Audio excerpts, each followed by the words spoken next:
I think we're ready to go then. Good morning to everyone and welcome to Pro Landscaper TV. Thank you all very much for joining us today. As said before, we're here every Tuesday at 10 a.m. for around 40 minutes. Some might take slightly longer, but we try and keep it to 40 minutes. Before we get going, I'm going to say a big thank you for Lewis Norman and the panel of last week, who've done an excellent debate and very enjoyable. And so thank you very much, Lewis. Pro Landscaper website has all the latest information on the up and coming programs and also has an easy link to any of the catch-ups if you've missed any of the past programs. Next week, we're doing a one-to-one with Adam White, who I love this job title at the moment, is the current immediate past president of the LI and director of Davis White. It would only be the LI, wouldn't it? They have to have the current immediate past. It's amazing. But with Adam, we're going to be talking about his role for the 2 years as president, how he sort of managed to keep his business going at the same time. And also, I think he's done a fantastic job opening up the LI and integrating it back into the industry. So that would be a good one. So again, next Tuesday at 10 p.m. Today, we've got our first topic debate on a product, and a product that's increasingly being used within the sector, porcelain. The sector has changed rapidly over the last 10 years. And as the product has become more affordable, it's being used more widely, but maybe more mistakes being made because of the people's understanding and their experience in laying it. We have a great panel. I'm delighted to be joined by Brian Herbert from Outdoor Options. We've got Jake Catling from the Landscaping Consultants, Clare Morgan from Cassatura, which is part of an Italian company called ABK Group. And then we've got Mark Youde. Mark's two here. He's urban landscape design and also is responsible for training some of the people that are coming through his landscape academy on porcelain. So a great mixture of experienced landscapers with good reputation, supplier, and somebody who's responsible for training people as well as laying it. We have loads of questions today, and I'm going to try and get through as many as I possibly can in the time we've got. Basically, we're going to sort of try and divide it into three different ways. We're going to talk about the product to start with, the cost of supply, the changes and what's happening there. Then there's lots of questions on how to lay and how to lay correctly. And then the final one, which I think is on every sort of debate that we're currently doing at the moment, the environmental impact of the product and how do we judge that and how do we make sure we understand the impact it does have on our environment. I'm going to start with you, Claire, actually then. So one of the questions came and I was quite interested in is how many different countries now supply porcelain to the UK? Oh, it's quite a few now. It seems to be ever increasing. So you've got the main players in Europe, which are Italy, Germany, and Spain are the main players there. But China has been making porcelain for a long time, and obviously the Indian product is now becoming more prevalent in the marketplace as well. The Italians also have set up base in America, so it's becoming sort of a stronger product line over there as well now. And in terms of sort of, I get the feeling we were doing this 10 years ago, the lack of knowledge of porcelain might have been even greater. The cost of porcelain, I guess, would have been more expensive. Is it pretty much a commodity product now? And is it sort of cheapest you buy it, the better it is? It's certainly moving into more of a commodity market. I think as a product becomes more popular, there's more interest in it, and other people move into that market to want to have a part of it. Prices have come down across the board. I think that's a mixture of a competitive marketplace, and also even in the last sort of 5 to 10 years, the technological advances in how the material is being made have seen significant cost savings in its production. So come to you, Brian, on this one. In terms of, would you know if you had a piece of porcelain and you snapped it in half, where it came from? Would I know? I'd know if it had come from one of the more quality suppliers and manufacturers. You certainly know when you picked up a poor quality one, especially when you go to cut it. You can see the way it's baked and the centre, different, be hard at the outsides and soft through the middle. Yeah, for sure. In terms of shape as well and accuracy, and you can generally tell by the look of the quality and the finish as well. We're always trying to look at best to imitate stone, aren't we? So the ones that look the best and have gone to that extra effort to more look like a stone tend to be the better quality porcelain. And Jake, is there a divide between Europe and the rest of the world in terms of the quality? It does seem obviously that, you know, Italian porcelain is seen to be the best. That doesn't mean all Italian porcelain is the best. You know, it's not all created equal across the board there, you know, but in general they do supply the best porcelain. You know, it seems to be that Indian porcelains and Turkish porcelains seem to be of that lower quality, where they're not baked for as long or at a high enough temperature. If you bake it at a high temperature, is one thing, but it's about the time it's baked for as well. So that's important. And Mark, with your landscape hat on rather than your trainer hat on here, then. So just quick, how long have you been laying porcelain? We've probably been laying porcelain now for probably 6 or 7 years. When it first came out, obviously, as we've all discussed, or we're about to discuss it, it was an unknown product, wasn't it? And people picked up on the fact that it was trendy, it was new, it looked contemporary, and that's why people started specifying porcelain. And we unfortunately learnt by our mistakes in the early days, like I'm sure a lot of people have done, and I'm still sure there's a lot of people that are learning as they go along now in the install and actually about the quality of the product. And I think a lot of it comes down to, like Claire and Jake said, it's understanding the product and knowing the origin of the product. I think is the important thing when you specify a porcelain, or a porcelain is specified for you. Know the origin, know the product, and know the quality of the product, because they do vary massively. And again, how different does it make when you're laying it, the quality of that product? And Brian, you know, just say you know how to lay it correctly, and you got the two different slabs. How would you know the difference in how you've laid it? Accuracy of the unit. I mean, they all seem fairly good for being square cut, but one of the variances we've noticed is a bow on it. And you know, there's little tips. Everyone likes to go for big units, 900, 600s, and we've avoided doing staggered bond now. We only lap them by a third, just to get over that bow that's in them and try and get them all regular. And I'm told by the manufacturers, technically that's what we're meant to do as well, because it's when it's baked, it's like baking a cake. There's always a slight curve on it, and if you half lap them, then over time you can get a little bit of wear on the peak of that bow where it meets the adjacent two joints. So overlapping them by a third is a good practice. But yeah, generally that, and the other thing is, you know, the cheaper ones, when you're laying them, they tend to split easier. You know, you're tapping one down and it's breaking half. And Jake, in terms of cutting them? Yeah, the lower quality, you know, porcelain, you definitely notice a hard edge, as Brian mentioned before. So you starts off really difficult to cut, and then as you start coming into the centre, you can normally fly through the centre mass of the actual tile, because it's softer in the middle. Good porcelain is a high quality, is difficult to cut. Anyone that does cut it on site knows it's one of the bigger challenges that you have when you lay it. It needs to be wet cut, continuous rim blades. You know, it is the complication of it. At 20 mil thick, it takes a long time to cut on site. Yeah. Where's the balance then in terms of the price and the quality? Because, you know, it is definitely now, you know, it's moving down to smaller houses. You know, it won't be long before B&Q has said they might already be doing it, selling their own brands of it.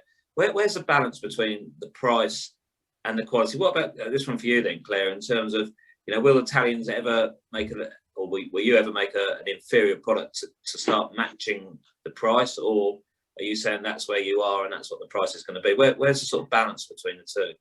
I mean, there are companies in Italy who are making cheaper products, but the top Italian companies really are pushing forward with new technology, new sizes. So as we sort of just touched on, bowing of materials, certainly the larger format slabs, the technology that you need to make sure you've got a good quality product there. So for example, the company I work for, we don't do any 60/60 or 40/80 size slabs at all, because we just don't feel it's worth it in the marketplace for us. So we focus on the larger format slabs and moving towards that end of the market rather than the smaller sizes now. Okay, and I guess talking about the sizes. So what's the next development on sizes? Because you often hear, and I think one of the big UK ones are going to come out with thinner tiles, smaller sizes, which means that they can get more on crates, which means they can get more delivered, which means the cost of transportation is going to be less. Is that going to be an option for you as well? Yes, we do make thinner tiles as well, sort of wall and floor coverings, and the cladding and the large slabs. You can use thinner tiles outside. There's not an issue if you've got the R11 grip rating on it. In fact, in some ways, it makes sort of the design element easier because it's a product that's easier to handle. But in terms of laying it, you then need to think about that in a different way, because you would need to be laying that on a solid bed. So you've got some additional strength sort of below the material. Okay, let's come back to laying it in a minute. Just one other thing. So you go, you know, in Italy, Spain, where porcelain was, and the temperatures and weathers are different than here. Does the British weather have a massive effect on porcelain over here? Does it make it different? Jake, I don't know if you've got an issue on this. Yeah, I think it definitely does. You know, I know lots of people would say, I don't want to go too heavy on the installation side of it at the moment, but basically lay it in Italy on you know, sand and cement beds, but they have less moisture over there than we do. You know, we've got a lot of moisture over here, which I think is great for having an impermeable you know, solution by having this slab that is solid and doesn't allow permeability. But it throws up other issues because moisture doesn't just come from above, it comes from below as well. So yeah, there is that's the main thing when you go to think about your installation, is how are you going to manage the moisture and where you exclude it, and where do you allow it to pass, because it's going to happen. So you need to allow for that. Okay, so just moving on to laying. So one of the questions is how laying porcelain is different to laying, say, Indian sandstone slabs. Are you treating them more like tiles, Brian? That varies a lot for us. Like Jake was touching on, we assess every situation. We're interested in the groundwater that's coming out of the ground, and very much some aspect. And then whether it's on fresh ground, fresh dig, or made up ground. So then we're looking at the sub bases, and then we look to the methods of how we're laying them. Really, basically we try to get permeable bases as much as we can under them. So what's the Rolls, Mark, this one for you then? What's the Rolls-Royce way of laying a porcelain slab tile? Sorry. Thanks for that question, Jim. I thought you might have thrown that one at Jake. You've heard enough about what I've got to say about it. I know. That's a difficult one, because there are so many methods and there's so many variations in this. And as Brian rightly said, I think a lot of this comes down to general ground conditions. There's so many variants all the time, unfortunately, in this country. And the environment is forever changing in the UK now. We're Cheshire based. It is 13, 14 degrees today. A week ago, it was -7. So that is going to have a massive effect on the ground conditions, and that should, in theory, have an impact on the potential of how you're going to lay it. Now, the majority of the people that I talk to, and the majority of people that we sort of work with, are still laying porcelain in a traditional way. They are still using a form of flexible sub base, which is potentially MOT type 1 sub base, or type 3 if you can find it, and then they're looking to lay it on a conventional sand and cement type mortar bed, hopefully on a full mortar bed with a primer. But as Jake's rightly said in the past, that there are more than one way of doing this. If you look at the tiling industry, most of the tiling industry will talk about it being laying on a concrete slab with a form of matting that helps with penetration of water coming up through the concrete. I think it comes down to individuals, but it also most certainly comes down to ground conditions and choice. I spoke to a landscaper recently who's based in Milton Keynes.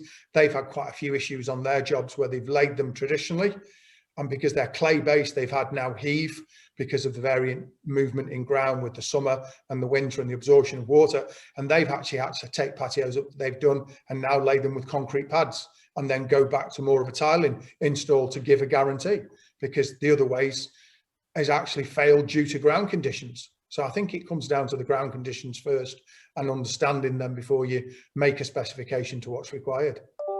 So Jay, I'm going to put that to you then. So money to no objects. How are you going to lay the porcelain? Gold standard to lay porcelain externally, whether it be 20 mil or 10 mil, is on the concrete raft with a decoupling membrane, and that stops capillary action of water coming up from the surface being trapped underneath the tile, which can cause venting through steaming and freeze fall. It also allows for you to lay the tile quicker, so you don't have to have as much curing time for your concrete pad, and it also allows for movement. So effectively you don't get cracks that can form in your concrete base as that expands and contracts, as that's, you know, dries out, as it gets wet in the winter and dries out, and that concrete foundation is moving. It's not transferring it so much into the tile above, so that effectively the tile is more stable, because effectively it's like a slip layer. You know, I've been tiling externally 10 mil tiles for 17 years, and we used to put slip layers in a different form. We never used decoupling membranes. You know, that's new technology to me. We've only been using it for the last kind of 2 years or so, but we've always put in a slip layer, a DPM. So that's the gold standard, is to lay on that. And if you're going to lay it on a concrete pad, then why not lay 10 mil, unless you want that, unless it's load bearing for cars, or you want the nice edge profile for your steps. But I think we should be looking at the next one, the next way of laying it, which is to lay it on a permeable bedding mortar. Something like, I don't want to keep mentioning products, but we use Steintec is the thing we use, which is a permeable bedding mortar, and that allows for the fact that moisture won't get trapped underneath the tile.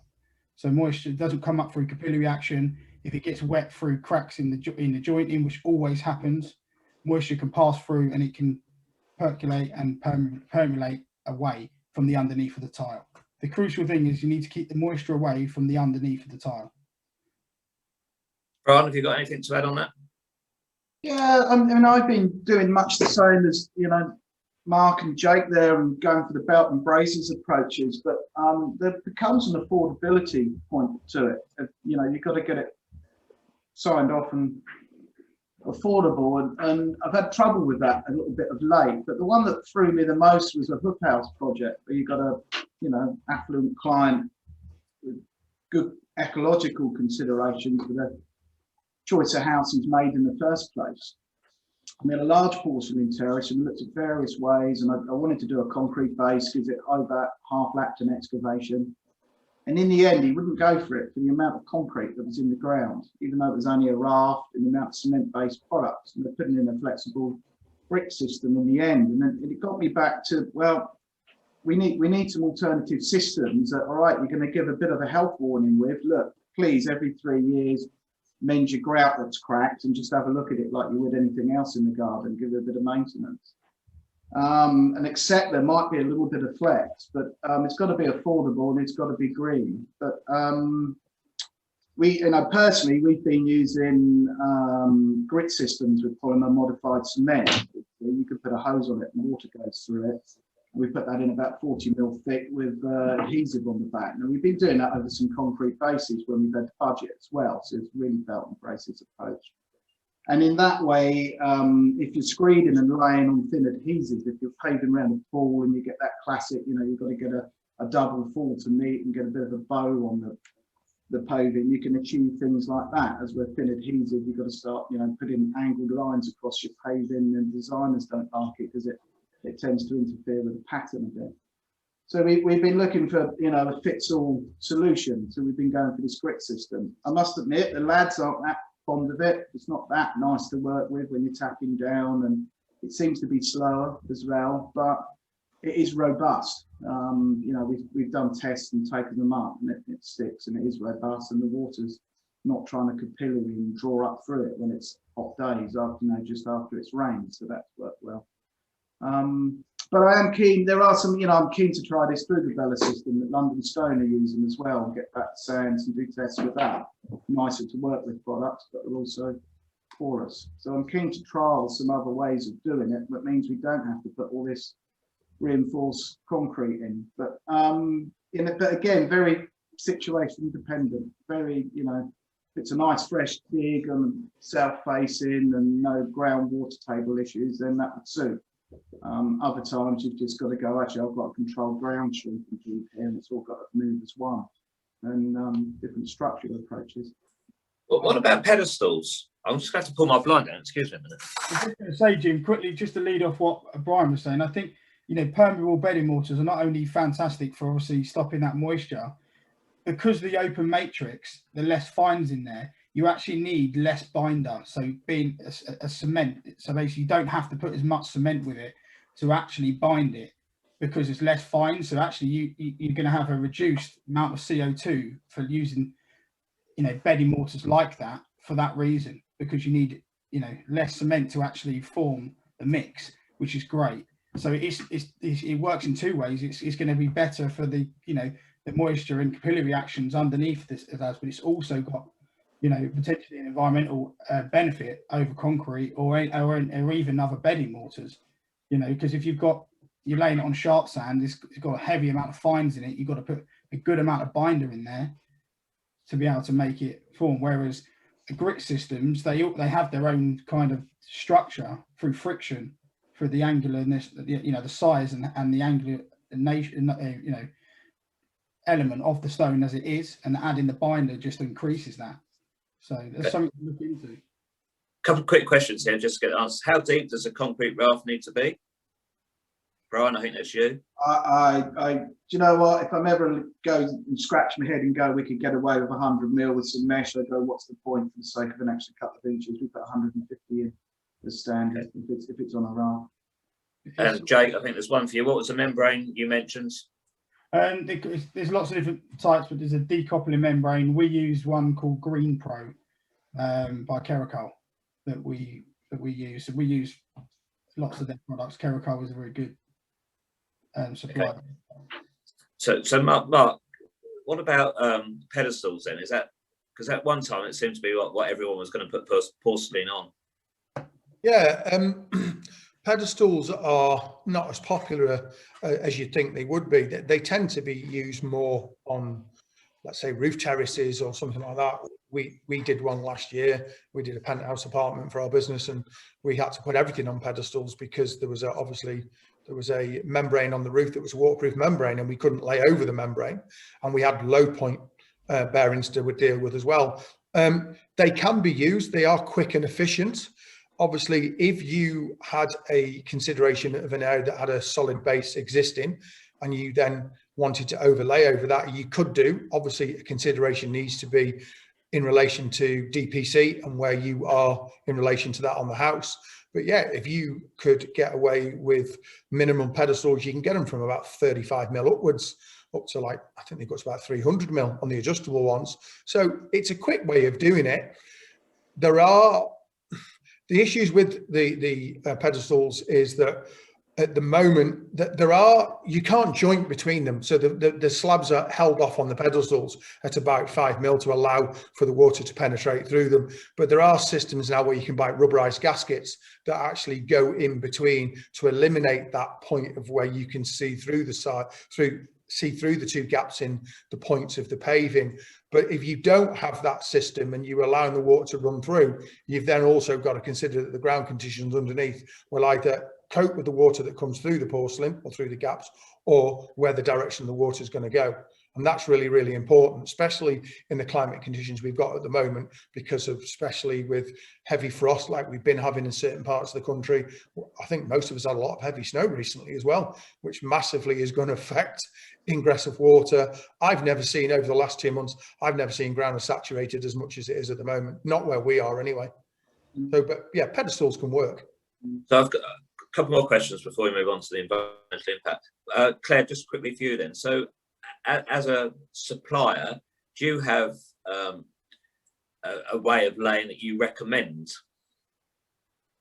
The belt and braces way that we recommend is actually onto a solid bed, but the materials are actually laid in different ways depending on the different countries. So Europe does a lot of laying on sort of a dry bed. America does the same. So I think it's sort of really, we've worked with people to understand how best our products can be used in the country they are being sold into. You know, listening to what the guys have already said, it's every garden is different because the circumstances are different. So you have to sort of be guided by the environment you're working in. But there is a lot of information available from all the sort of reputable suppliers on how their products should be used and what the if you like the minimum requirements are to use those products correctly, safely, securely. Okay. And one come around to all of you then. So I guess a lot of people now, the price is, I guess it's coming down and it's maybe more achievable for a lot more people to do it. For landscapers laying it for the first time and things like that, there's a danger of them doing it as they would normally lay other slabs. And I guess if they're not careful, there's going to be a cost that's going to come back to them because there's going to be errors and things like that. What advice would you give them about, you know, how to learn how to do it, which way to do it for the, you know, until you sort of get your own methods of doing it? Brian? Well, I think one of the simplest things, and indeed we had to, you know, we've been doing it with Indian stone for a long time for similar problems and reasons, is you have to put a binder on the back of it. You have to put an adhesive on the back of it. So whatever they're going to lay it on whatever basis, if you don't put an adhesive on the back of it and bond it to its bed, it's that thin, and with expansion and contraction across the seasons, it's going to move and it's going to pop its joints, and it's you know, going to look sorry for itself in 3 to 5 years. So I'd like to see that as a minimum acceptance and recommendation, that, you know, even if it's coming out of B&Q, it's stamped on the boxes. It's, you know, you'd have to get an adhesive on it. And what type of adhesive? Sorry, Brian, but also, you know, you can't just put any type of adhesive on the back. It needs to be, you know, a C2 classed adhesive for the back. It has to be polymer modified.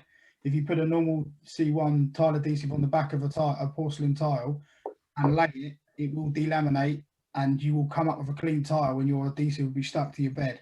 So then you'd have to put a primer on it before you use that adhesive. So that's why you would use a C2 adhesive, which is polymer modified, which will act and stick to that tile. So make sure it is a C2 adhesive if you're going to use it.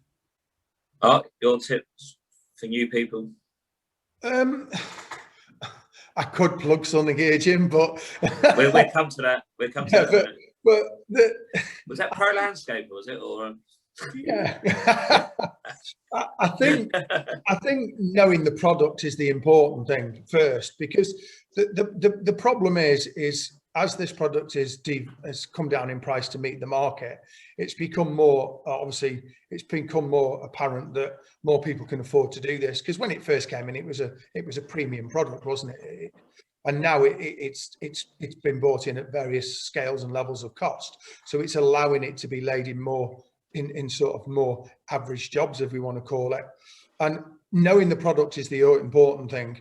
Obviously knowing the product itself, but also knowing the ground conditions and the aspect of where it's going to be laid, and making sure that all of that is correct. We can put the best modified mortars in the world, we can put the best primers on the back of all the paving, but if we don't know the ground conditions and we don't know water table levels and we don't know that unfortunately is going to have a massive effect on what we do. So you really need to understand the area that you're going to lay it first, and understand that area, and then decide on which is the best way that works for that in relation to what you find. So in terms of the tile price coming down, does the cost per square metre to lay it go up? Yeah, I think if the quality of the stone goes down, it's definitely more expensive to lay it, and obviously to guarantee it. You know, you can't guarantee it, and you know, and not a great product, because you're going to have warranty work for it. You know, you can't. You might turn around and go, it's cheaper to buy, but at the time you're trying to do internal cuts on a porcelain or even a stone, anything that's going to keep breaking, you're going to end up having more wastage, which is going to cost you more. So yeah, good quality products all the way. Well, as good a quality as you can afford. You know, we've got to be realistic. Everyone, there's different budgets for different people all over the country. So you know, the best you can afford is always the case. And I guess Brian, working for lots of designers, their understanding of the different porcelains and the different prices and the different ways of laying it and the additional costs? Yeah, I mean, look, we're lucky that we get nice porcelain specified when they come up. You know, sort of you sort of get into the 50 to 75 pounds a metre range, and the time you've gone, well, that's a good product, deserves respect, and you specify the basis for it. I generally find when I look at the price something out individually and then divide it back to a square meterage rate, there's that and laying a, you know, mid or even a good range stone, there's not a lot of difference between the two. So I never look at porcelain and think, well, that's going to save some money on the job. It's more of an alternative product, because laying it properly, they tend to be comparable on costs. I don't know if you guys find similar. Yeah, I think I'd class porcelain really as a premium product, and because the installation needs to be premium. If you want a good quality tile, it's going to be premium. So realistically, it should be seen as a premium product, I think, and trying to make it a budget product is difficult, because it is, you know, let's be honest, if you're going to lay it on normal sand and cement and lay it like that way, you can get a lot down in a day, you know, and it can seem like a really cost-effective way of doing it. But if you're going to stand by and guarantee it, you're going to have warranty work to do to it, I think. I really do. So that's something to bear in mind. You know, you can explain that to the client at the time and explain that fact and say, you know, there will be movement, there will be changes, and if they're happy to accept it, that might be the case, then okay. But what you don't want to do is say this is going to last you 10, 15 years, and really the tile might, but the installation method won't. Just, I lied actually. There's a couple of quick questions here that I said that I'd ask. Best way of edging porcelain when you're coming up against either grass or raised beds or something?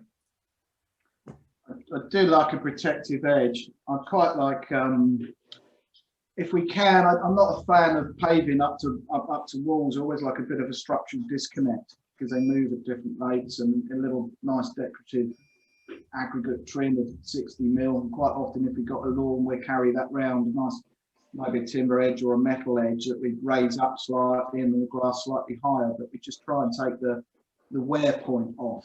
That, you know, if you took a straight line between the two, that edge is never really coming into contact. We always re-chamfer the edge. If we do a cut, we would then just quickly sand off the corner, the arrows, because they can be quite sharp. You know, if you catch it at the wrong angle, you cut your toe. So we like to kind of chamfer it off. But in terms of having an upstand or anything like that, it's down to the design and depends on what's there really.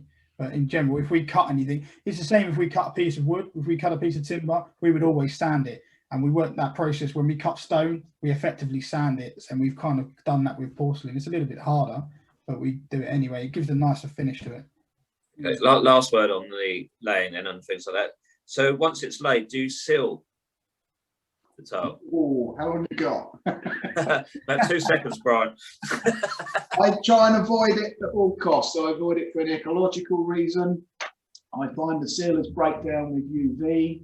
And I think if you've got, porcelain can get into high maintenance, and once you put a product on, you invite yourself into a maintenance program of putting more products on. And I think if you've got to go down that road, you've missed the point in the first place of using porcelain. You know, I try and avoid it. Okay. Does anyone else want to add to that before we move on?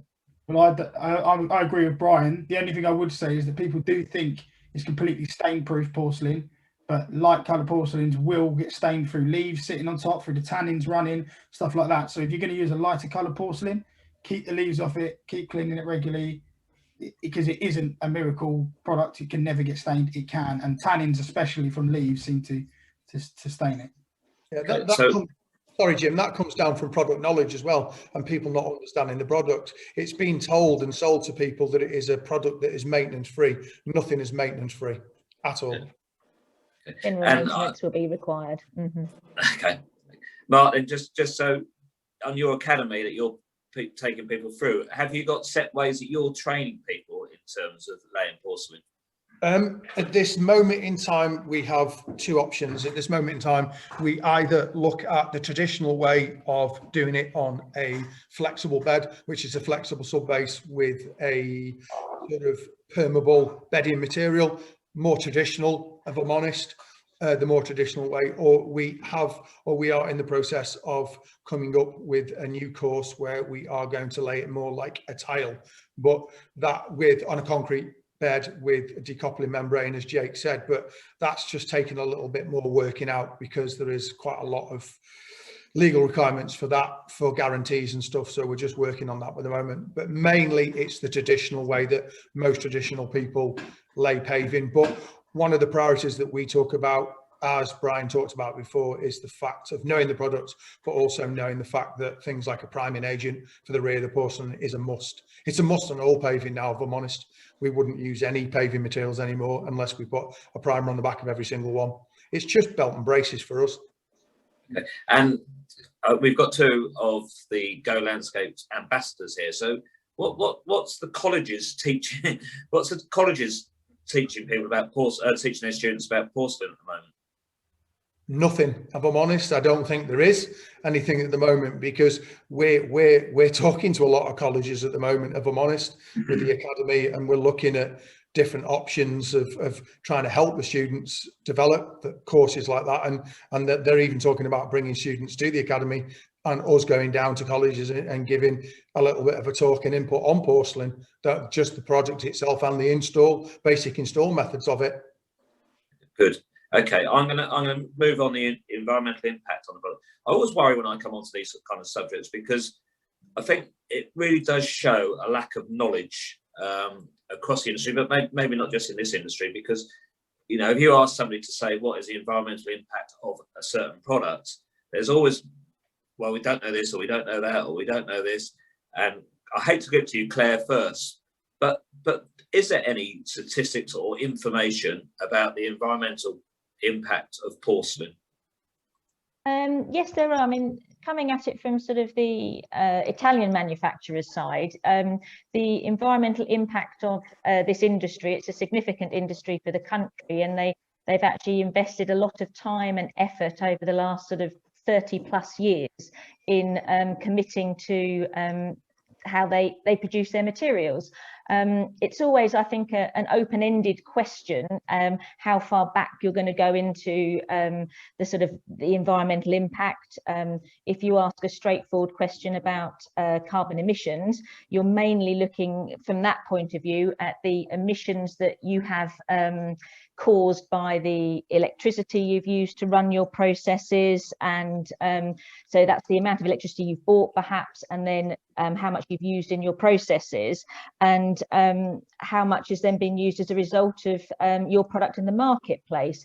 I think we're now looking to a more holistic approach, though, of taking it right back to where you source your raw materials, how those raw materials are managed, where they come from, what impact taking those materials has, then the even down to how you transport those materials to your factory, train, plane, boat. They all have a different impact number to give these processes.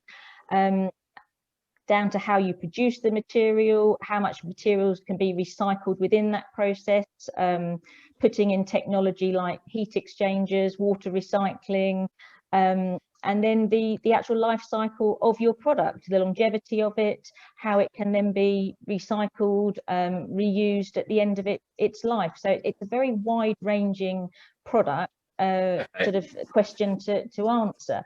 In terms of the Italian manufacturers, they significantly score very highly in the sort of ecological side of things. Their processes are very, very robust now.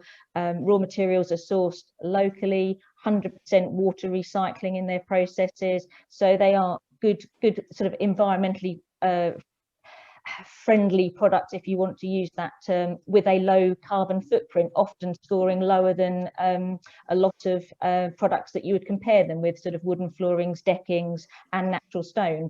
But again, that's wide ranging, because natural stone from where, what sort of natural stone, the thickness of the natural stone you're comparing it as a product. All our products are LEED rated, eco body products, which means 40% of the raw materials are recycled back into the process. There's a lot of data out there. So Claire, what the raw materials? What are the raw materials that make up a porcelain tile? So essentially, it's all natural materials. It's a combination of clays, sands, kaolins that all get mixed together and essentially baked. There's no nasty materials in there, no volatile organic compounds, even down to the inks that are now used. All those are completely sort of environmentally friendly, recyclable materials that get used in that process too.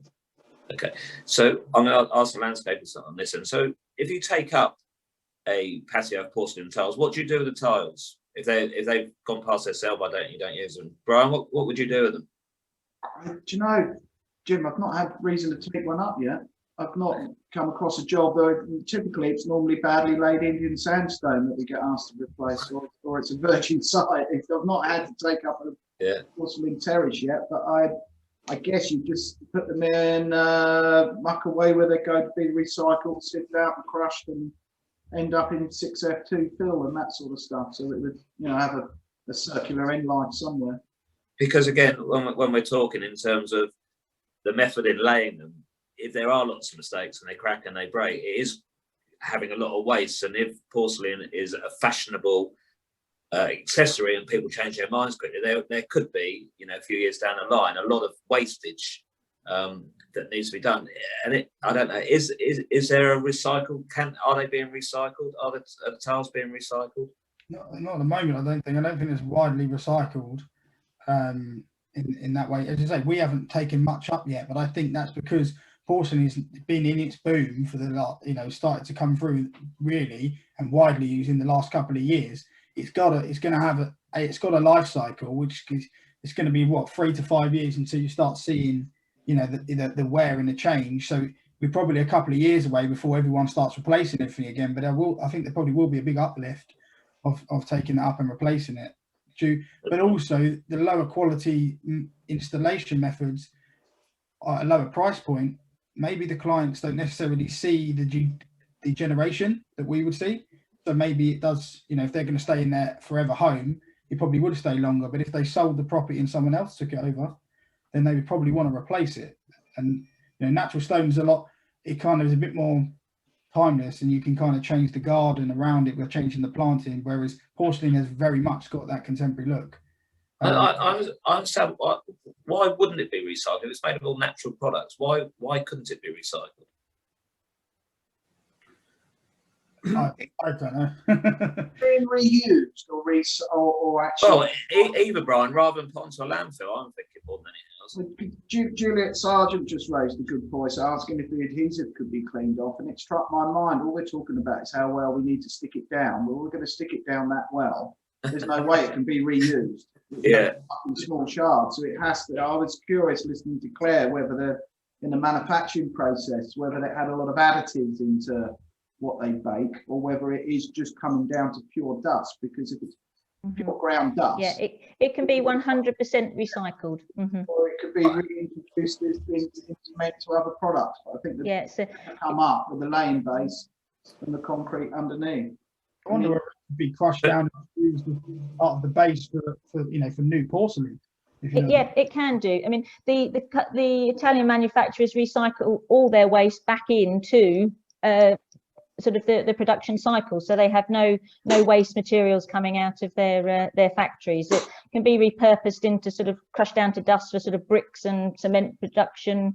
Most things get chucked into roads now, don't they, if you're redoing materials like that. But yeah, there's nothing sort of unnatural in the porcelain, so it'll be classed as non-hazardous waste that can be recrushed, repurposed and used again. Claire, I was saying that, sorry, just on that basis, that's your manufacturers from Italy. Is that necessarily the case for all porcelain across the world, though? I know you don't get supplies from them, but could there be a lot of other nasty stuff from India or something like that? Essentially, it is made the same way with the same raw materials going into it. I think there would be a question over some of the sort of the inkjet technology, what is in those materials. coming from other places. But in terms of sort of the manufacturing process, the more you can recycle, the less you lose, the better it is for your business as a whole. So it makes logical sense to sort of go down that route. And space is finite. You can't have sort of a pile of waste building up outside your factory, wondering what to do with it. So Claire, I might have missed the answer to Brian saying, can the glue be removed then before they get recycled? No. Oh, You go on, Mark, can't- sorry. We do lift tests at the training academy, where on a porcelain course we will lay porcelain at least 2 to 3 weeks prior to any course that we run, and we will do 4, let's say 600 by 600 slabs. We will lay 2 on a normal sand and cement type mix with a primer, and we will lay 2 without, and we will then show the differential between the 2, and we'll do a lift test. So we will put a lifting suction cup on one and try and pull it off, or we will put a chisel under the edge of one and tap it. And the ones that don't have a primer on, 99.9% of the time will actually come away from the bedding layer, and the slab can come up and it is pretty much 99.9% clean. It could almost be recycled that way and reused. Anything that's had a priming agent on it, it brings the mortar bed up, it brings the MOT sub base that's connected to it.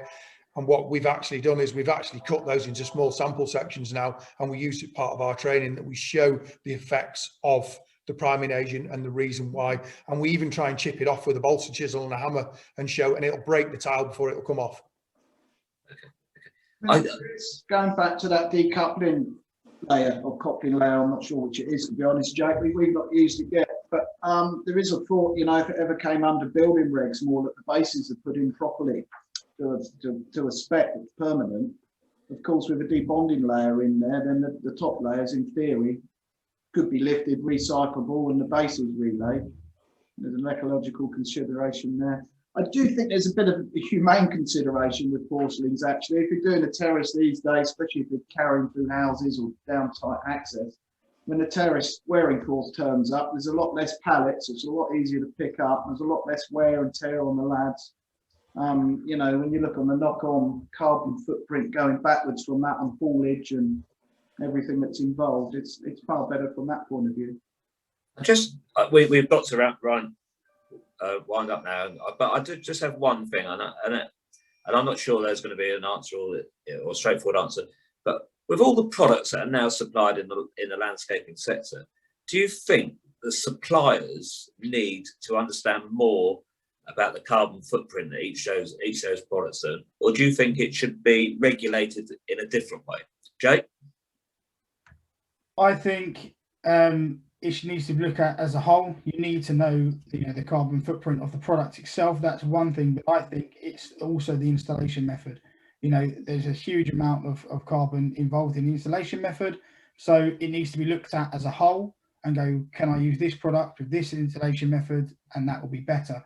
So that is hard to do with a supplier. I think we're hoping our trade associations can do that. Hopefully Barley can help shed some light on some of that stuff, because we do need to know as an industry what the right thing to do is, because there's so much information out there, and if it's fed from suppliers, it's not manufacturer recommendation, it's supplier recommendation, which isn't the same. You need to, if you're going to talk to a supplier, you need to know whether they are really technical and get the technical data, and you need to look at that. So some suppliers are manufacturers, but in general, most porcelain suppliers are suppliers, over here. Claire, what's your feelings on this? I think manufacturers, reputable manufacturers, are 100% aware of the environmental impact of what they're doing, because they are they're judged on it. They have to report their data, and it's vital. They do supply a lot of information. I think you're completely right, Jake, that manufacturers make products because they want to have their products sold. Suppliers, yes, they buy these products to sell them on, but they maybe have a slightly different reason for buying and selling those products, and some of the vital information doesn't always get flown through that process as well as it could be. Right. I could just, Brian, I know you've mentioned it a few times about regulating the industry. You know, do you think this is part of that? There's a few aspects of it I wouldn't mind seeing a bit better considered. You know, we talked about artificial grass. I think decking started to come into categories. I do wonder how long it would be before we had some sort of traffic light system for products and designs in general. Whether that's on some sort of points accreditation that adds up so you can have a holistic consideration on the scheme. But it needs to be simplified in something that when the public are making quick decisions, they can glance and go, they know if it's one of 4 categories and what those categories mean, you know, and from laying it right back to source, whether it's been considered properly. But yeah, you can see it coming. Some sort of system is going to come in the end, but it feels that now there needs to be a need, because it's almost every scheme now that we're getting asked questions, and it's topical, and you know, the pace of consideration now for every project's accelerating. And I think if COVID hadn't come along, then it would be even more at the tip of everyone's tongues and more topical.